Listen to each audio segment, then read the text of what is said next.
Very warm welcome to news edge with Fariha Idrees. पूरी कौम कल जश्न आज़ादी मनाने जा रही है। भारत से हालिया जंग में कामयाबी के बाद पूरी कौम अब एक नए जोश और जज्बे के साथ जश्न आज़ादी की तैयारियां कर रही है। तहरीक इंसाफ की जानिब से जश्न आज़ादी के मौके पर मतज़ाद मौक़िफ़ सामने आ रहा है।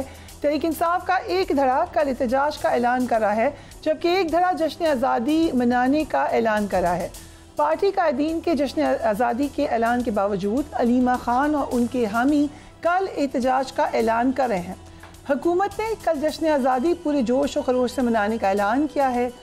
आवाम भी पुरजोश नज़र आ रही है।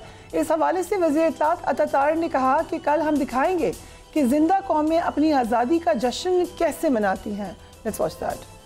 बहुत आला सेरेमनी होगी जश्न आज़ादी यौम आज़ादी मुनफरिद इस हवाले से कि इसमें मार्का हक की फतह का जश्न भी शामिल है। इस मौके देखिए हम सब पाकिस्तानी हैं, कोई सियासी जमातें जो हैं वो इस वक्त नहीं है। हम पाकिस्तानी के तौर पे ये जश्न मना रहे हैं और एहतजाज की बातें चल रही है। कैसा एहतजाज और कहाँ का एहतजाज, ये जश्न है और ये एक भारत को भी पैगाम है। जो जिंदा कौमें होती हैं वो अपनी आज़ादी का जश्न कैसे मनाती हैं और जंग की जीत का जश्न। कल अडयाला जेल के बाहर से बानी तहरीक इंसाफ की बहनों को हिरासत में लेकर चक्री इंटरचेंज छोड़ दिया गया। पुलिस से रिहाई के बाद बानी तहरीक इंसाफ की हमशीरा अलीमा खान ने कहा है कि हम बानी तहरीक इंसाफ को हर सूरत में रहा करवाएंगे। Let's watch that.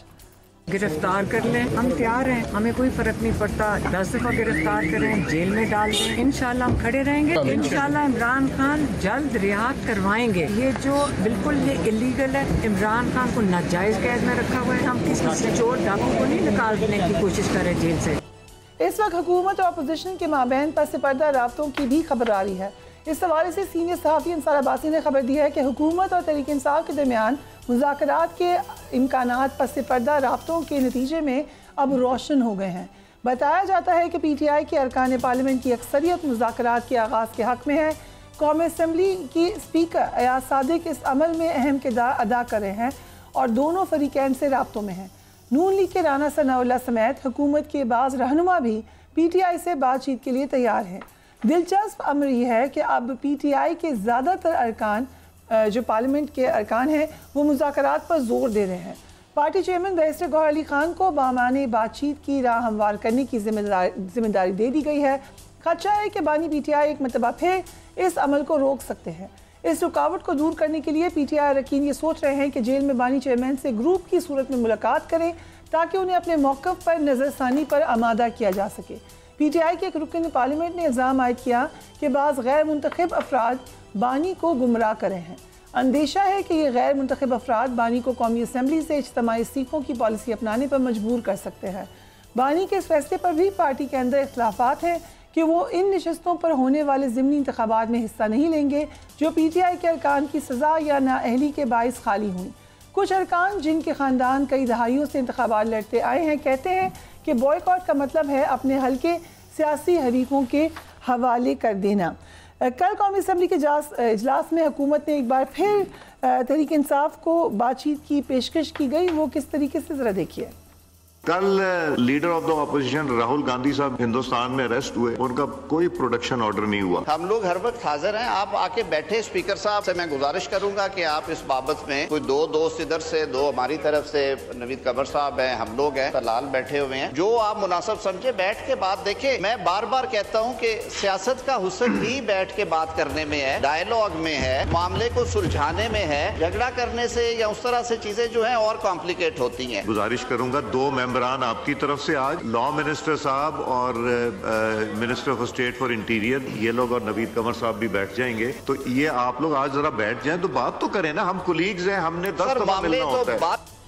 कल हमारे प्रोग्राम में रुकन कौमी असम्बली शेर अफजल मरवत ने बातचीत को खारिज इम्कान करार देते हुए एक इंटरेस्टिंग पॉइंट रेज किया, वो भी देखिए।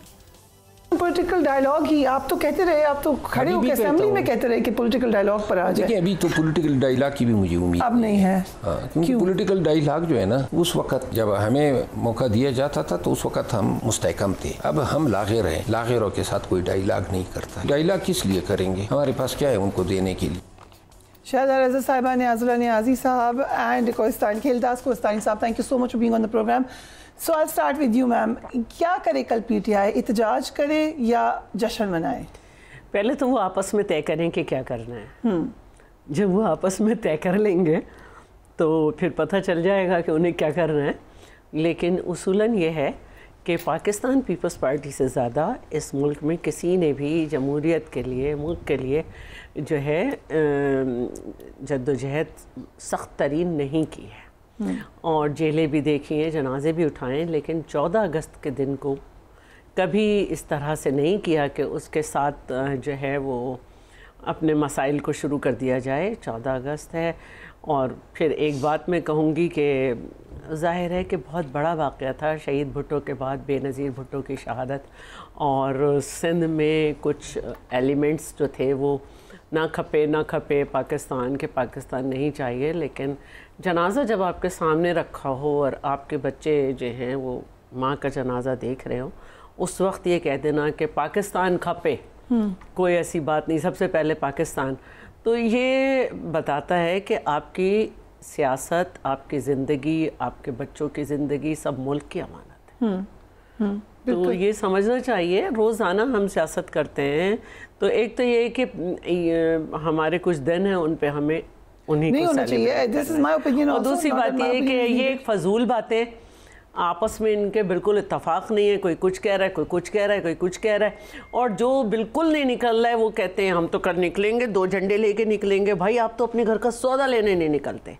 Okay right. चलिए, इसमें नियाज़ी साहब आप बता दें कि पहले पर्सनली आपका भी एक ओपिनियन होगा, 14 अगस्त को करने की ज़रूरत क्या थी, कंसिडरिंग कि कल तो भारत मातम करेगा, क्योंकि उनको तो तकलीफ़ होनी है जो हुआ था मार्का हक में। उसके बाद तो हमें क्या ज़रूरत है कि हम एहतजाज करें उसी दिन?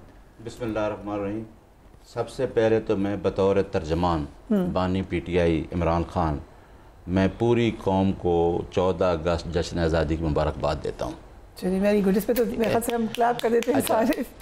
और दूसरी बात ये है कि मेरा ख्याल है जो स्टेटमेंट आती है ना, आपको पता है कि कल भी हम एक इस्लामाबाद हाई कोर्ट के आर्डर के बावजूद, मैं भी साथ ही था अलीमा खान के, और हमें बाकायदा पुलिस ने मैन हैंडलिंग की, रात को हमें धक्के तक दी, और मैं रात को 10 बजे तक उधर था।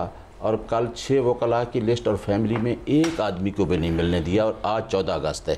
कल उनका इतना बड़ा मैसेज आता है। यही तो बात है कि ये इमरान खान की अच्छी स्टेटमेंट भी इनको ठीक नहीं लगती कि उनको 8 फरवरी याद आ जाता है कि पॉपुलैरिटी उसकी इनको पता है कहाँ तक पहुँची हुई है। अब दूसरी बात ये है कि क्या ये मेरे साथ दोनों बड़े महज़ब दोस्त बैठे हैं, क्या 14 अगस्त को ये कह देना कि आपको आज़ादी तो मिल गई 14 अगस्त को, अगर आपको हकीकी आज़ादी जो आज तक हमें नहीं मिली, इनको ही पता है कि विरसे में 14 अगस्त पाकिस्तान आज़ाद, ये नहीं है कि हम रात को मोटरसाइकिलों पे बैठ के जश्न मना लें, लेकिन इसका ऑब्जेक्टिव क्या है, मकसद क्या है। इमरान खान ने पूरी कौम को शऊर दिया है कि भाई आप लोगों को हकीकी आज़ादी नहीं मिली जो मिलनी चाहिए थी, आपने एक सिस्टम को उसी को एक्सेप्ट कर लिया, अंग्रेज चला गया। लेकिन समथिंग आपने बड़ा अच्छा डिटेल में बताया, आपने मुबारकबाद से शुरू किया, आई रियली अप्रिशिएट दैट। लेकिन खान साहब का ये मौकफ एक पॉलिटिकल स्टेटमेंट है, ये उनका एक पॉलिटिकल ओपिनियन है, ये फैक्ट नहीं है। 14 अगस्त को हम आजाद हुए, ये एक फैक्ट है। सो आप फैक्ट के ऊपर पॉलिटिक्स ना करें। मैं आपको बताता हूं, और किस दिन कर लें, 13 को कर लें, 15 को कर लें, 16 को कर लें। 5 अगस्त को हम निकले, पुरअमन निकले, पुरअमन तरीके से किया। अगर लोग कल वो निकल आते हैं जिनको नहीं निकलने दिया, जो 8 फरवरी को निकले थे, तो वो साथ ये कहते हैं कि जी हमें जो हमारा मैंडेट चोरी हुआ है, क्यों देखिए ना, वो भी तो आइन ने दिया है ना। जब आइन का आर्टिकल 17 ये कहता है कि आप सिटीजन ऑफ पाकिस्तान को ये राइट है कि वो किसी पार्टी को ज्वाइन करें, तो एक पॉलिटिकल पार्टी है जिसके साथ अभी इतनी मुश्किलात से गुजर के जो आपने हालात देखे हैं पीछे, जो अभी फैसले हैं, जिस तरह इलेक्शन कमीशन कर रहा है, तो अब हमारे पास कौन सा ऑप्शन है। आज भी लोगों के घरों में छापे पड़ रहे हैं। क्या हम 5 अगस्त को भी निकले, अभी भी हम पुरअमन तरीके से। इमरान खान का स्लोगन जो है बतौर तर्जमान, उन्होंने कहा कि आपने हकीकी आज़ादी मांगनी है, क्योंकि पाकिस्तान के लोगों को आज तक हकीकी आज़ादी नहीं मिली, हम उसी में फंसे हुए हैं। कल आप एहतजाज करेंगे, हमारा एहतजाज, हाँ पुरअमन, क्योंकि खान साहब का मैसेज ये है। पुरअमन तो बेयर मिनिमम है एहतजाज का, वो तो हर एहतजाज ही हमारे लोग कल डी चौक पे या इधर इस्लामाबाद में निकलते हैं, उनके पास पाकिस्तान का झंडा होता है, किसी के हाथ में इमरान खान की तस्वीर होती है, वो कहते हैं कि जी हमारा जो मैंडेट है वापस दें, या इमरान खान के नाम का कोई नारा लगाता है, तो ये कौन सी गलत बात हो गई है। ये तो मेरा ख्याल है आप पाकिस्तान का नारा लगा रहे हैं, तो एक बड़ी लार्जेस्ट पार्टी है पाकिस्तान की जिसने सबसे ज़्यादा वोट लिया है, तो आप उसको कहते हैं कि आप तो किसी दिन भी ना निकले। और ये तो जो है ना, ये जो एक जंग है आपकी आइन की बालादस्ती की, कानून की हुक्मरानी की, एक्चुअल हकीकी आज़ादी यही है, ये तो लड़ी जाएगी। और ये कोई हम रोक भी नहीं रहे कि 14 को ख़त्म हो जाएगी। ये तो अनटिल एंड अनलेस हम अपना मिशन, आप मज़ाकरात की बात की ना, मज़ाकरात में यही बात आती है कि मैंडेट, मज़ाकरात पे अभी बात करते हैं। लेट्स कम टू कोहिस्तानी साहब, क्या हुकूमत को किसी किस्म का खौफ है जो मुलाकात ही नहीं होने देती, बात ही ना करे, कोई बात पहुँचे ही ना? जो अब्बासी साहब की स्टोरी है कोहिस्तानी साहब, उससे तो लगता है कि शायद ये डर हो कि हमारे मुज़ाकरात, हम किस तरीके से इनको इंगेज करें, वहाँ मीटिंग हो और मुज़ाकरात से मना ना कर दिया जाए। क्या रीज़न क्या है? पहली बात यह है कि ये मुज़ाकरात करें भी सही, उनको आर्डर आएगा तो ये पीछे हट जाएंगे। मैं समझता हूँ इमरान खान ने अपनी ऑर्गेनाइजेशन बनाई नहीं है। वो समझते हैं कि पार्टी भी मैं हूँ, फैसले भी मेरे होंगे, उसके ज़ात के अलावा किसी के पास इख्तियार नहीं है। और ये माजी में देखा है हमने, जब इलेक्शन PDM की हमारी हुकूमत थी, हमारी बातचीत हो रही थी इलेक्शन पे, शाह मोहम्मद कुरैशी, फवाद चौधरी जो उस वक्त की लीडरशिप थी, बातचीत तय करके गई। जब वो लाहौर पहुँचे, इमरान खान पीछे से हट गए। इसके अलावा 26 नवंबर के जब एहतजाज था, उस दौरान भी, अभी जो सेनेट का इलेक्शन हुआ है, इनका जो टिकटें फाइनल हुई या हमसे जो इत्तेहाद हुआ KPK में, पीपल्स पार्टी, PMLN, JUIF और PTI ने मिलकर इलेक्शन लड़ा है, वो भी इमरान खान का फैसला था। उस पे बात हो सकती है ना। तो वज़ीर आज़म शहबाज शरीफ साहब चल के गए हैं बैरिस्टर गौहर साहब के पास। ये सुन्नी, ये कोई मैसेज नहीं करवाया किसी ने, खुद चल के गए कि बात कर लें। स्पीकर का फोरम मौजूद है। अच्छा, वो कहते हैं हम मीटिंग होने नहीं देते। मीटिंग है, वो कैसे हो सकता है? हम 14 अगस्त मना रहे हैं, आप कैसे कैदी को उसका राइटफुल जो है कि वो मुलाकात करे, इस्तेकाक है उनका, हज़ारों मुलाकातें आप देखें, इसकी हज़ारों मुलाकातें होंगी। वो शख्स बैठा हुआ अपने एक्स जो उसका अकाउंट है, उस पर जो उनकी जो पोस्ट आती है, उसके कलमात देखें, उसके इल्ज़ामात देखें, उसको जो चेंज कर दें, आप कह दें कि हमने इनकी मीटिंग नहीं होने देनी। नहीं, हमने मीटिंग, लेकिन जो राइटफुल उनके पास चॉइस है। इनकी मीटिंग्स भी होती है, इनकी मुलाकातें भी होती है। अगर अलीमा की नहीं होती है, दूसरी बहनों की होती है, वकला की होती है, उनका पैगाम सब आ जाता है। कल जेल में कल मैन हैंडल किया, मैं आपको बताऊं, हर जब भी डेट होता है, अलीमा साहिबा जो है जिस तरह पे जो कुछ करती है, बाहर बैठ के, मैं क्या कुछ करती है, मैं तमाशा लगा होता है। क्या करती है बताएं? तमाशा क्या है? कानून कब तोड़ा उन्होंने? नहीं, वो फरमाइशी गिरफ्तारियां, गाड़ी में जाके बैठ जाना, गाड़ियों में, आपकी हुकूमत में स्टेटमेंट देना भी गुनाह है। गाड़ियों में खुद जाके बैठना, फिर जाके घंटे के बाद देखो तो रेस्टोरेंट पे खाने खा रहे हैं। तो ये सियासत नहीं चलेगी। और दूसरी मेरा न्याज प्लीज क्लियर कर दें, कल वो खुद बैठी हैं। ये सारा तमाशा हर हफ्ते लगता है, हर हफ्ते लगता है, खुद लगाते हैं। आप कह रहे हैं वो आए ना, मुलाकात की कोशिश ही ना करें? नहीं, तो करें, इनका हक है, करें। अगर इनको इजाजत अदालत ने दी है, बिल्कुल करें, मगर ये इनको हक नहीं है। आप बाहर जाके लोगों को खड़ा करके इंतशार फैलाएं, आप उधर लोगों को इकट्ठा करें, फिर जाके शोर मचाएं, फिर कहते हैं हमें गिरफ्तार, घंटे के बाद फिर आपके फोटो खुद जारी करते हैं, वहाँ पे टिकटॉक बनते हैं। खदीजा शाह क्या करती है, आप दिखा लें उसके पोस्ट, वो क्या करती है खदीजा शाह? टिकटॉक बनाती है, सब बनाते हैं, कोई गलत बात नहीं है। बनाए, उसमें तमाशा ना करें, बिल्कुल बनाएं वीडियो, टिकटॉक बनाएं, दिखाएं कि मैं बड़ा जा रही हूँ कुर्बानी। मैं आपने कहा खदीजा शाह क्या करती हैं, अलीमा खान, दोनों खवातीन वहाँ जाके कोशिश करती हैं मुलाकात नहीं, बिल्कुल। और जब आप लोग इजाजत नहीं देते, दो बहनें मुलाकात करती है, हो सकता है अंदर से उसका नाम ही ना आया हो, वो अंदर से इमरान खान की ख्वाहिश ना हो। और दूसरी मैं एक बात, मेरे न्याजी साहब बड़े ज़बरदस्त बोलते हैं, वो कह रहे हैं कि हकीकी आज़ादी का आइन की हुक्मरानी की बात कर रहे हैं ना। हमारी पार्टियों ने भी आइन की हुक्मरानी, कानून की हुक्मरानी, सिविल बालादस्ती के लिए कुर्बानियाँ दी है। मुझे ये बताएं, जब आप ये डिमांड करते हैं, जब ये आप ब्लैकमेलिंग करते हैं कि इस्टेब्लिशमेंट हमें जो है हमारे से बात करें, हम सियासी जमातों से बात नहीं करेंगे, तो ये कौन से आइन की बात कर रहे हैं? आइन आपको इजाजत देता है, आपका आइन इजाजत देता है आप जमहूरी लोगों से बात करें, ठीक है, आप सियासी मसाइल खुद हल करें। अगर जब आप नाकाम होते हैं फिर उसका इल्जाम एस्टेब्लिशमेंट में लगाते हैं और फिर उनको सियासत में खुद घसीटते हैं, जबकि वो कह रहे हैं कि हमने बात नहीं करनी जी। ठीक है, लेट्स कम टू शाहज़ाद रज़ा। आप क्योंकि आप हम कह लेते हैं कि सिंध से आपका ज़्यादा ताल्लुक है, जो गवर्नर सिंध ने एक स्टेटमेंट दी है, जरा मुझे समझाएं उन्होंने क्या स्टेटमेंट दिया। Let's watch that. तो आप सोच कर वोट देना, मैं ये नहीं कह रहा कि नहीं देना, देना है तो दे भी देना, क्या फर्क पड़ता है, पहले भी दिया था निकला नहीं तो क्या हुआ, सही या गलत, अब समझ में अफसोसनाक बयान है। और आप देखें कल भी चेयरमैन बिलावल ने परसों जब एनएफसी की बात की है तो उस वक्त भी उन्होंने यही कहा है कि आज तक इस मुल्क में जमहूरियत वो नहीं है जो होनी चाहिए थी। नहीं, ये मैं उनको नहीं कह रही, मैं चेयरमैन की बात कर रही हूँ। तो टिसोरी साहब ने जो बात की है वो वही की है जो एक MQM थी अल्ताफ़ हुसैन के ज़माने में, जब मुर्दों के भी वोट डल जाया करते थे, कोई जाए या न जाए उसके भी वोट डल जाए ऐसे में डोमेस्टिक थी, वो 40 वोट डाल के आई थी। अभी भी अगर आप देखें तो सोहराब गुट की सीट जो कभी भी नहीं मिली इन्हें, जब ये पीक पे होते थे इस वक्त आप रजिस्टर्ड महसूद वोट देख लें, ठीक है, और महसूद मेंबर्स की तादाद देख लें सूबाई में और नेशनल में, ठीक है। और मैं ये कहना चाहती हूँ कि आज भी ये कोशिश हो रही है कि जब कोई हादसा हो तो बुशरा जैदी के स्टाइल में करके आप किसी तरह डोमिनेशन ले लें, वो हो नहीं पा रही।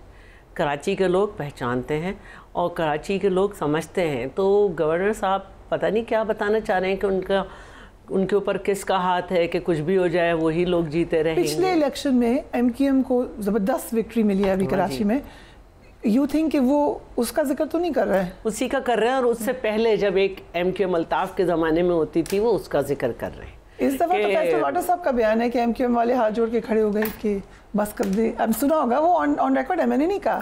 फैसल वाटर जो है वो बहुत बड़े आदमी है, मैं तो एक वर्कर खातून हूँ, और जो सिर्फ कराची में नहीं पूरे पाकिस्तान में कैंपेन करती हूँ सबकी, अपने पार्टी की जो भी मेंबर के लिए मुझे पार्टी कहती है कि इसकी कैंपेन कर दें, और सारे साल जो भी होता है यही करती रहती हूँ। तो मैं इतवार बाज़ार और जुम्मा बाज़ार को आम बाज़ारों में जाके लोगों से मिलती हूँ, और मुझे अच्छी तरह पता है कि इनके लिए क्या इंटेंशन है लोगों की, क्या फीलिंग्स है। तो अब फैसल का वोट तो था कराची में, भाई जब था तो उस वक्त भी मुर्दों के वोट डलते थे। आप कह रही हैं कि वो भी एक फेक किस्म की, बिल्कुल पूरा उनका एक कब्जा था सिस्टम पे। और यहाँ तक कि जब फैसल रज़ा आबदी जो हैं हमारी पार्टी में हुआ करते थे, सेनेटर भी रहे हैं, तो जब उन्होंने इलेक्शन लड़ा तो इतना ज़बरदस्त इनका सिस्टम था MQM का कि उन्होंने वो एरियाज़ जहाँ से श्योर था कि फैसल जीतेंगे वहाँ पे स्टाफ ही नहीं पहुँचा इलेक्शन कमीशन का। और हमें लोगों ने बताया कि अब्बास टाउन में 3 दिन पहले से मोहरें लग रही थी बाकायदा। इसी का जिक्र कर रहे हैं आप? तो नहीं, अब तो वो एक आपको बार बार कहते हैं, वो कह रहे हैं लोगों को कह रहे हैं सोच के डालो, तो लोग सोच कर वोट डालें तो बहुत अच्छा होगा। ख़ासतौर पर कराची वाले वो सबको आजमा चुके हैं, ठीक है। और आज अल्हम्दुलिल्लाह बेनज़ीर भुट्टो शहीद के दौर में, यानी कि सन 65 से पहले कराची को 2 लाइनों के ज़रिए पानी सप्लाई होता था। तीसरी लाइन मोहतरमा बेनज़ीर शहीद ने दी, इसके बाद किसी ने नहीं दी। आज अल्हम्दुलिल्लाह हब से जो है वो कराची को पानी के मंसूबा जो है वो किया जा रहा है। और हमारी कोशिश तो यही है कि 50-50 के % पे K4 का भी मंसूबा है कि या अल्लाह कोई ऐसी हुकूमत भेज दे फेडरल में कि हम बिलियंस में रखते हैं अमाउंट, और वो 200-300 मिलियन में रखते हैं कि कराची को K4 से भी पानी मिले। Right, we'll take a break and we will be right back.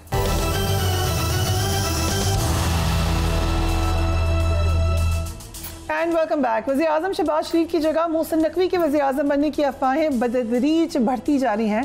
आज नायब वज़ीर-ए-आज़म और वज़ीर ख़ारजा इसहाक़ डार ने कहा कि अफवाहों पर तवज्जो ना दें। ज़रा देखिए। वक्त दो खबरें जो हैं वो बहुत गर्दिश कर रही हैं। एक खबर ये है कि जो मोहसिन नकवी साहब है शायद उनको लाया जा रहा है और वज़ीर आज़म बनाया जा रहा है। दूसरी खबर ये गर्दिश कर रही है कि जो फील्ड मार्शल साहब हैं उनको सदर बनाने की तैयारी है। ये जो होती है ना जी डिसइंफॉर्मेशन जिसे कहते हैं या अफवाहें, इससे परहेज करना चाहिए। ना तो मोहसिन नकवी साहब के हवाले से बात दुरुस्त है, हुकूमत अपना रवा दवा है और इंशाअल्लाह अपना टेन्योर पूरा करेगी। ना ही जो आप सदर की बात कर रहे हैं, इस मुल्क को अगर आगे लेके जाना है तो एक यूनिटी के साथ मुल्क को आगे लेके जाना चाहिए। जब तक तमाम अदारे और तमाम पॉलिटिकल पार्टी जो है मिलकर पाकिस्तान को आगे नहीं लेके जाएंगी, एक खींचा तानी जो 7 दहाइयों से ज्यादा वक्त जाया हो गया, ये वक्त जाया होता रहेगा। हमें उससे इज्तनाब करना चाहिए। दूसरी जानब कौमी असम्बली ने रूटीन का एजेंडा मुअत्तल करके इंसदाद दहशतगर्दी तरमीमी बिल 2024 मंसूर कर लिया। इस बिल के तहत मुसल्लह अफवाज या सिविल आर्म्ड फोर्सेस किसी भी शख्स को हिफाजती हिरासत में रखने की मिजाज होंगी। अपोजिशन ने इस बिल की मुखालफत की, ताहम हुकूमत ने अददी अक्सरियत की बुनियाद पर बिल मंजूर कर लिया। मुसल्लह अफवाज या सिविल आर्म्ड फोर्सेस किसी भी शख्स को हिफाजती हिरासत में रखने की मिजाज होंगी। मुल्क की सलामती, दिफा, अमन व अमान, अगवा, बराए तावान और टारगेट किलिंग में मुलविस किसी भी शख्स को हिरासत में रखा जा सकेगा। इन जुराइम में मुलविस शख्स की हिरासत की मुद्दत आर्टिकल 10 के तहत 3 माह से बढ़ाई जा सकेगी। ज़ेर हिरासत शख्स के खिलाफ तहकीकात मुश्तरका तहकीकाती टीम करेगी। इसकी जो डिटेल्स है वो आप देख सकते हैं। मौलाना फजल रहमान ने इतराज़ किया है, उनको भी ज़रा देख लें। नेब कवानीन बनाए गए। हमने इस कानून साजी के तहत पाकिस्तान के हर फर्द को, पाकिस्तान के हर शहरी को पैदाइशी मुजरिम करार दे दिया है। पाकिस्तान का हर शहरी इस वक्त पाकिस्तान में मुजरिम है। हुकूमत और इदारे जब चाहें बगैर पूछे किसी शख्स को भी गिरफ्तार कर सकती है और गिरफ्तार कर लेने के बाद फिर उसको साबित करना होगा कि मैं गुनहगार नहीं। ये शरीयत के लिहाज से कहाँ है, ये इंसानियत के लिहाज से कहाँ है। गलत कानून को बतौर नजीर पेश नहीं किया जा सकता। नियाज़ साहब, आपका क्या ओपिनियन है इस हवाले से? मैं तो या पीटीआई का? देखें ना, पीटीआई नहीं, मैं एज ए वकील भी ओपिनियन देना चाहता हूँ कि कोई भी हो, कोई लेजिस्लेशन, मेरे साथ बैठे हैं दोनों साइड, कोई लेजिस्लेशन ऐसी हो जो आपके फंडामेंटल राइट्स के ख़िलाफ़ हो, ठीक है। हम तो इसी वजह 26 तरमीम की कहते हैं ना कि प्रियम्बल में अदलिया की आज़ादी है और वो आपने बेसिक स्ट्रक्चर को छेड़ दिया। तो ऐसी लेजिस्लेशन पे तमाम पार्टियों को देखना है कि आपके बुनियादी हकूक़, फंडामेंटल राइट्स के खिलाफ तो कोई लेजिस्लेशन नहीं हो रही। अगर कोई ऐसी लेजिस्लेशन विदाउट डिटेंशन 80 डेज, तो यूएस में भी डिबेट हुई, यूके में भी हुई, आफ्टर 9/11 टेररिज्म की जो सिचुएशन हुई वर्ल्ड ओवर इस किस्म के कवानीन आए, नॉट जस्ट पाकिस्तान। लेकिन देखें ना, एंटी स्टेट एक्टिविटीज़ की तो हर कोई खिलाफ होगा। एंटी स्टेट एक्टिविटीज़ होगी तो उसके खिलाफ ऐसी है। लेकिन लेजिस्लेशन जो, क्योंकि पार्लियामेंटेरियन बैठे हैं दोनों, लेजिस्लेशन में सबसे पहली चीज़ है कि आपने फंडामेंटल राइट्स को सामने रखना है कि लोगों के जो फंडामेंटल राइट्स हैं उस लेजिस्लेशन से वो ख़राब ना हो। बाकी जो एंटी स्टेट एक्टिविटीज़ में होते हैं उनके पास वो अख्तियार होता है। पीटीआई का कोई इकट्ठा कंबाइंड मौक़िफ़ है इसके हवाले से? अभी तक तो देखें ना, मेरा ख्याल है बिल ही आया है ना जी। हाँ, तो वो अपना मौक़िफ़ तो आएगा हमारी पार्टी का लाजमी। हमारे जो पार्लियामेंटेरियन बैठे हैं, अभी जितने छोड़े हैं इन्होंने, बाकी तो लोगों को। अच्छा, मैं एक जवाब वो देना चाहता था, ज़रूर दीजिएगा। जो उन्होंने कहा बातचीत आप हमसे करें, सिविलियंस आपके सामने बैठे हुए हैं, आप कहते नहीं हमने एस्टेब्लिशमेंट से बात करनी है, बार बार यही बात कहते हैं। देखें, उसके लिए हम ये कह रहे हैं कि जब भी इमरान खान से मुलाकात हुई, उन्होंने कहा कि जी अवाम ने मुझे वोट दिया 8 फरवरी को, मैं चाहता हूँ कि इलेक्शन अंडर आर्टिकल 283 के फेयर फ्री होना चाहिए।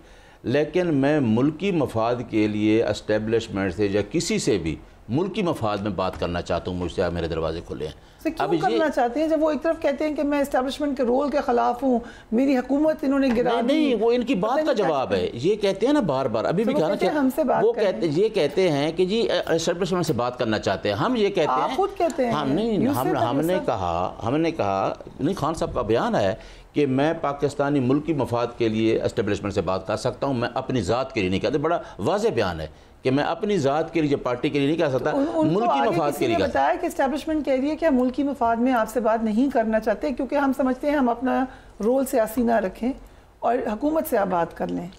देखें, अब जो हालात पैदा हुए हैं, ये जो अभी फैसले आए हैं जिसके बाद लोगों को डी-सीट किया है, आपने गौर की चेयरमैन की भी स्टेटमेंट सुन ली, हमारे तमाम पढ़े, कि अब इनसे कौन से मुज़ाकरात करें जब 8 फरवरी में इन्होंने इलेक्शन छीना, उसके बाद 77 सीट छीन ली, 3 सीटें रिकाउंटिंग में चली गई, अब आके ये टारगेट बना के बैठे कितनी सीटें इन्होंने कौमी असम्बली में लेनी है, तो फिर इनसे मुज़ाकरात क्या करने हैं? मैंडेट इनके पास नहीं है, मुज़ाकरात उससे किए जाते जिसके पास अवामी मैंडेट हो, इनके पास तो मैंडेट ही नहीं है। तो आपने इस्टेब्लिशमेंट से मुज़ाकरात करने हैं। कोई साहब, बैकडोर हुकूमत और अपोजिशन बैकडोर बातचीत हो रही है कोई? आज जो कल स्पीकर साहब ने स्टेटमेंट दी, आज अंसार अब्बासी साहब की स्टोरी आ गई, is there something going on?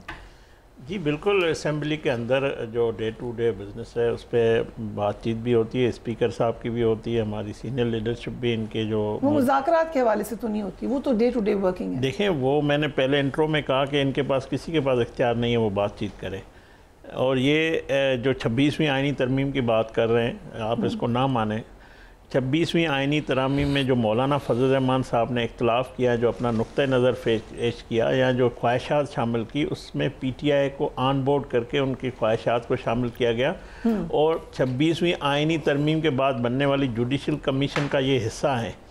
और मैं आपको बताऊं, जो जजेस की अपॉइंटमेंट हुई है उसमें PTI की जो कमेटी के अराकीन थे उनकी ख्वाहिशात को शामिल किया गया। तो जब आप पूरे इस निज़ाम का हिस्सा भी हैं, उसके बेनिफिशरी भी हैं, तो फिर आप उसके कहते हैं कि इसको हम नहीं मानते, तो फिर आप क्यों अपने मर्ज़ी के अपने ख्वाहिशात को शामिल करवाते हैं? उस बैठे भी हुए हैं, उस कमेटी में भी बैठे हुए हैं। खान साहब ने जब आखिरी जो हमारे मुज़ाकरात कमेटी भी बनी थी उसमें उसने इलेक्शन की कोई बात नहीं की थी। ठीक है, इलेक्शन के 8 फरवरी के हवाले से कोई मुताल्लुक, मतलब उसने ये तस्लीम कर लिया है कि इलेक्शन का इशू नहीं है। इशू असल जो ये कह रहे हैं ना, ज़ात की बात है ही ज़ात की। अगर मुल्क की बात हो, अगर जमहूरियत की बात हो, can I ask you question? अगर मुज़ाकरात हो तो आपको लगता है हुकूमत का इसमें कोई फायदा नहीं है? अगर political activity between political parties मैं आपको एज ए पॉलिटिकल, आप लोग गेन नहीं करेंगे कल को, आप अपोजिशन में हो सकते हैं। हम अपोजिशन में जब था, मैंने मेरी असेंबली के फ्लोर पे टीवी पे मैं कहता था हुकूमत जो भी है वो सर झुका के चलते हैं। मैं आज भी कहता हूँ हमारी जिम्मेवारी, हम सर झुका के चलने के लिए इनके साथ तैयार है, क्योंकि हम बातचीत का रास्ता समझते हैं सियासी जमातों के दरमियान होना चाहिए, डेडलॉक नहीं होना चाहिए, आइसोलेशन में नहीं जाना चाहिए। ये जमात जो बनी थी अवाम को झूठे सच्चे ख्वाब बना करके हम ये करेंगे, हम करप्शन का खात्मा, पौने 4 साल आपकी गवर्नेंस, आपकी हुकूमत को भी देख लिया। मैं इनको कह रहा हूँ कि ये जो इन्होंने सियासी रास्ता छोड़कर हुजूम का रास्ता इख्तियार किया है, जो 14 अगस्त को भी इन्होंने एहतजाज ही करना है, जो ये रास्ता है, ये मैं समझता हूँ इनके लिए, पाकिस्तान की सियासत के लिए, इनकी जमात के लिए ठीक नहीं है। इनके हक में भी, हमारे हक में भी ये है कि ये सियासी रास्ता इख्तियार करें, सियासी बातचीत करें। मसाइल पार्लियामेंट के अंदर ये मौजूद है। अगर ये कह रहे हैं कि सज़ाएँ, देखें सज़ाएँ, अगर कोई जुर्म होता है, कोई किसी को कत्ल कर देता है, उसका फैसला होता है, उसको अगर मुजरिम को सज़ा आती है तो ये इंसाफ होता है। अगर 9 मई हुआ है, 9 मई एक जुर्म है, उसमें अगर सज़ा हुई है तो ये इंसाफ हुआ है। अगर आप समझते हैं कि ज़्यादती हुई है, आपके पास अपील का हक मौजूद है, आइन आपके पास मौजूद है, अदालती निज़ाम मौजूद है। आप क्या पहले कोई सज़ाएँ नहीं हुई, पहले फैसले नहीं हुए, अपीलों का हक पॉलिटिकली आपने कॉर्नर हुए, अब आप कर रहे हैं, ये तो हो रहा है। नहीं, हमने कोई नहीं किया। हम तो आज भी इनको इस सूरत हाल में भी मैं यही मशवरा दे रहा हूँ, आप सियासी रास्ते पे आए। ठीक है, मैं ये तो नहीं कह रहा हूँ कि आप इसी तरह चलते रहें। मैं कहता हूँ हमारे लिए, मुल्क के लिए, जमहूरियत के लिए यही अच्छा है अगर आप ये रास्ता रखें। अगर इजाज़त दें शहरा रज़ा साहिबा, पीपल्स पार्टी का एक हमेशा से प्रो डेमोक्रेसी, बहुत सारी चीज़ों में चले हम कहते हैं कि शायद एक्शन ऐसा ना भी रहा, तो इमेज हमेशा यही रहा है प्रो डेमोक्रेसी, बहुत ज़्यादा कुर्बानियाँ देने वाली जमात। लेकिन ये जो इस अपोजिशन की स्टेट है throughout, are you okay with that? अच्छा, अब इसमें 2 बातें मुझे करनी थी। एक तो ये कि आज अमेंडमेंट हुई है जी, ये जो टेररिज्म वाला एक्ट है उसमें, और 11 टेट्रा ई, अब ये मुझसे बहुत अच्छी तरह जानते हैं। उसमें जो अमेंडमेंट हुई है वो ये हुई है कि पहले जो था वो सस्पिशियस शख्स, किसी की मौजूदगी, किसी की इत्तला पे उसके खिलाफ कार्रवाई। अब ये है कि ठोस शवाहिद पर उसके ऊपर हाथ डाला जाएगा। ये एक फ़र्क आया है, ठीक है। अच्छा, दूसरी बात यह है कि पूरी दुनिया में भी है, और अब अगर मैं गलत नहीं हूँ, मैंने थोड़ा पढ़ लिया था आज जब ये हो रहा था, कस्टम में भी 11 टेट्रा ई होता है और सब है। तो उसमें जो पहले वर्ड था सस्पिशियन, उसको हटाकर उसमें जो है वो ये किया गया है कि कंक्रीट एविडेंस, जी बिल्कुल। तो अच्छा, दूसरी बात जो है वो ये है, मैं ये कहना चाह रही हूँ क्योंकि पहले भी जब इस तरह से लोग उठ जाते थे तो फिर वो अलग एक अजियत सहते थे और फिर वो अपील में जब जाते थे तो वो छूट जाते थे। और इसी तरह जो सही भी होते थे बट उनके शवाहिद नहीं होते थे, वो भी इसका फ़ायदा उठा लेते थे। तो हुकूमत की नीयत किसी भी कानून में बुरी नहीं हो सकती।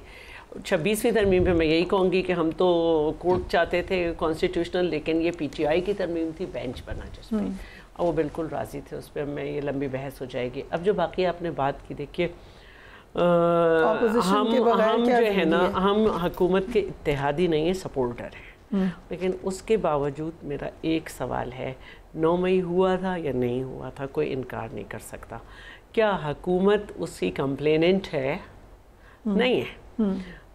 क्या हुकूमत की इत्तेहादी जमातें MQM और ये दूसरी जो है, इनमें से भी नहीं है कोई, विटनेसेस में भी ये इनके नाम नहीं है, हम भी नहीं हैं। तो अल्लाह का शुक्र अदा करें कि सुप्रीम कोर्ट में डायरेक्ट मुकदमा नहीं चल रहा कि ना अपील का हक़ ना किसी का, ठीक, या भुट्टो साहब की तरह डायरेक्ट हाई कोर्ट में मुकदमा नहीं चल रहा। आपके पास अपील का भी हक है, सबका भी है। बाकी कुछ चीज़ें जिस पे जाहिर है कि ये जो है वो है, लेकिन ये अदालतें आज़ाद है, ठीक है, और अदालतों ने अपने आप को खुद मनमाना है, ठीक। तो मैं उस पे, और फैसले अवाम की प्रॉपर्टी होते हैं, उस पर हम बिल्कुल तनकीद करते हैं, लेकिन ये समझना चाहिए कि जो भी हो फैसला अदालत से ही मिलेगा। 44.5 साल इंतज़ार करने के बाद भी एक जुमा मिला है कि फेयर ट्रायल नहीं हुआ, ठीक है। उनके लिए नहीं बात की गई जिन्होंने फेयर नहीं किया, तो शायद ये कभी आ जाए, तो इंतजार फरमाइए, लेना अदालत से ही है। ठीक है, हम ब्रेक लेते हैं, लेकिन 14 अगस्त के हवाले से सभी मुबारकबाद दे देते हैं आप लोगों को। Will take a break and we will be right back.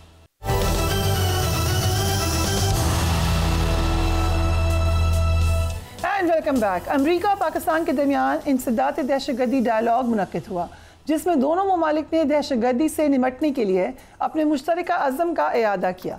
इस बातचीत का सबसे बड़ा मकसद बलूचिस्तान में जारी दहशतगर्दी की कार्रवाइयों की रोकथाम था। इस बातचीत से कबल अमरीका ने बलोच लिबरेशन आर्मी और मजीद ब्रिगेड को दहशतगर्द ग्रुप्स की फहरिस्त में शामिल करने का ऐलान किया। अमरीका का ये ऐलान बिलाशुबा पाकिस्तानी मौक़िफ़ की एक बड़ी फतह है। पाक अमरीका बातचीत के हवाले से अमरीकी महकमा खारजा ने अपने एलामिये में कहा है कि दोनों ममालिक ने BLA नाम नहाद दौलत इस्लामिया खुरासान और TTP की तरफ से लाहक दहशतगर्दी से निपटने के लिए मौसर हिकमत अमली पर जोर दिया। अमरीका ने दुनिया के अमन व सलामती के लिए ख़तरा बनने वाली दहशतगर्द तंजीमों पर काबू पाने में पाकिस्तान की कामयाबियों को सराहा। नायब वज़ीर आज़म और वज़ीर ख़ारजा इसहाक डार ने मजीद ब्रिगेड और BLA पर पाबंदी को पाकिस्तान की तवील अरसे से मनसूबाबंदी का नतीजा करार दे दिया है। ज़रा देखिए।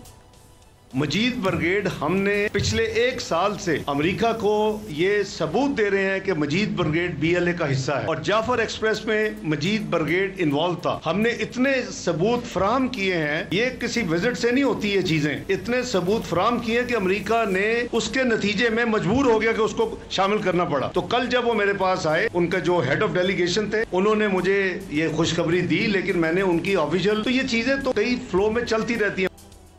भारतीय वज़ीर आज़म नरेंद्र मोदी आइंदा माह अक़वाम मुत्तहिदा की जनरल असम्बली में शिरकत के लिए न्यूयॉर्क जाएंगे, जहां उनकी अमरीकी सदर डोनाल्ड ट्रंप से मुलाकात का इम्कान है।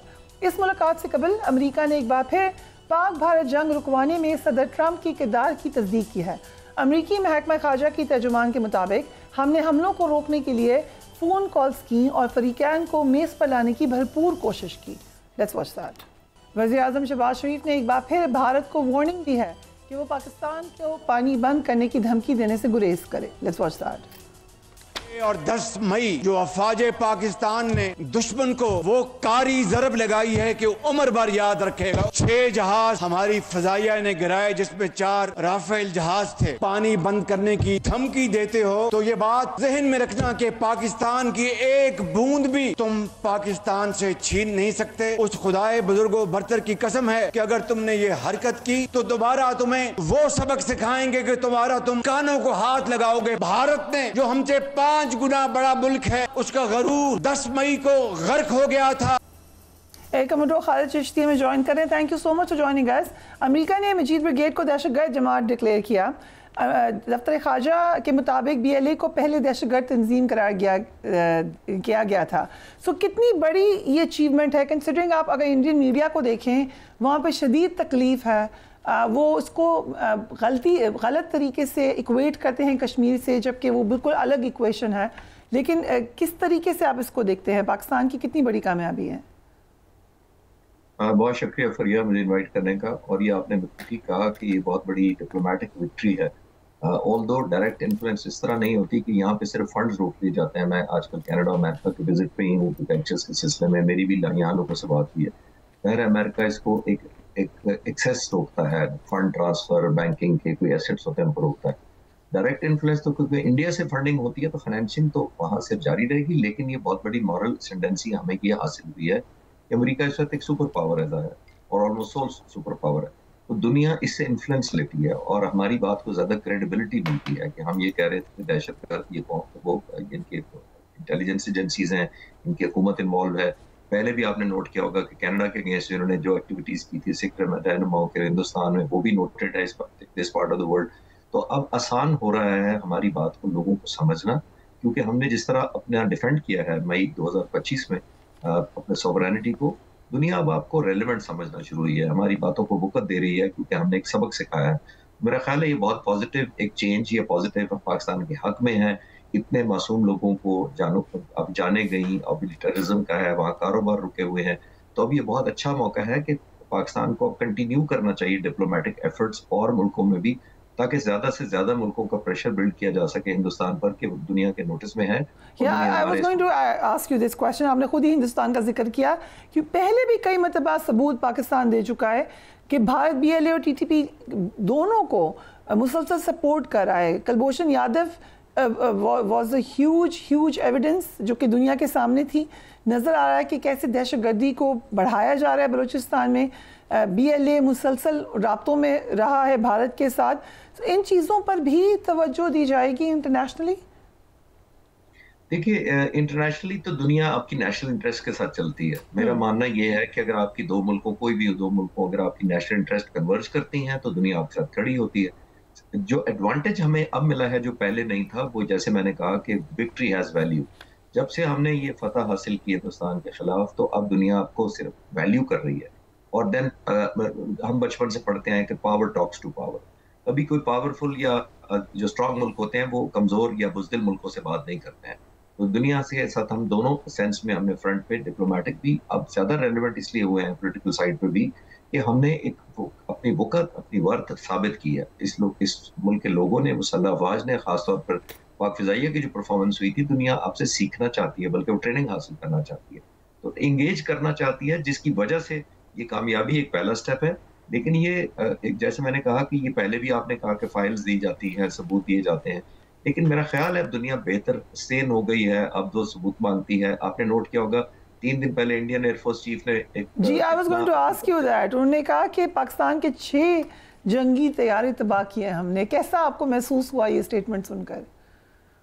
मैंने सिर्फ इतना ही लिंक करना चाह रहा था कि देखिए उन्होंने कहा, तो अब तक मैं यहाँ वेस्ट में बैठ के भी कोई कमेंट किसी इंटरनेशनल चैनल का नहीं देख पा रहा उनके इस इंकशाफ पर। क्यों? क्योंकि वो बेसलेस ही है, कोई सबूत नहीं है, इतना बड़ा मुल्क है। आप फिर ये देखिए कि तकरीबन आप ये ज़हन में रखिएगा कि मैं हिंदुस्तान के एयरफोर्स चीफ की वैसे ओपोनेंट चीफ की तरफ से तो इज्जत करता हूँ, लेकिन मुझे उनसे हमदर्दी भी है। हमदर्दी इस बुनियाद पर है कि उनसे क्या करवाया जा रहा है। पहले उनकी एयरफोर्स और आर्म फोर्सेस को एक ऐसे कॉज पर जंग लड़वाई गई जो जस्टिफाइड नहीं थी, जो बेसलेस थी, जिसको जाहिर है एक फॉल्स फ्लैग करके सारा ऑपरेशन किया गया, फिर उसको बेस करके जंग की गई, जंग का रिजल्ट उनके अनफेवरेबल हुआ। ये वो मुल्क है, इंडियन एयर चीफ को आने से पहले देखना चाहिए था। कल मैं इनकी पूरी तरह स्पीच सुनी जो उन्होंने वहां की थी, 58 मिनट कोई 57 सेकंड की शायद स्पीच है, जिसमें से 28 मिनट बाद उन्होंने जिक्र किया जाकर कि हमने जहाज मारे हैं।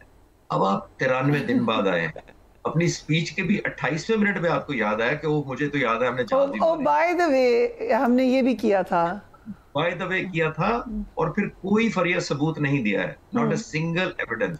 देखिए, और सबसे इंपॉर्टेंट बात एक देखिए, उनके कॉन्फिडेंस का भी मैं समझ नहीं पाया कि एयरफोर्स चीफ में तो कॉन्फिडेंस रेडिएट करना चाहिए था, नंबर 1। और नंबर 2, जो इतना बड़ा मुल्क है, मैं आप सब लोगों से यहाँ यही बातें कर रहा हूँ जिनसे मैं बात करता हूँ टॉक्स वगैरह में, कि दुनिया में पांचवी बड़ी एयरफोर्स है वो। इतना ज्यादा बजट है, 1000 उनके पास फाइटर जहाज है। इसके बावजूद चले आईटी सेक्टर को देख लेते हैं। आईटी सेक्टर इस वक्त उनका फरिया दुनिया के ग्लोबल आउटसोर्सिंग का 56% हिंदुस्तान के पास है। यानी दुनिया में जितना आईटी का काम आउटसोर्स होता है 56% हिंदुस्तान के पास है। 28 बिलियन डॉलर उनका बजट रेवेन्यू इस दफा कमाना था उन्होंने अपने बजट में।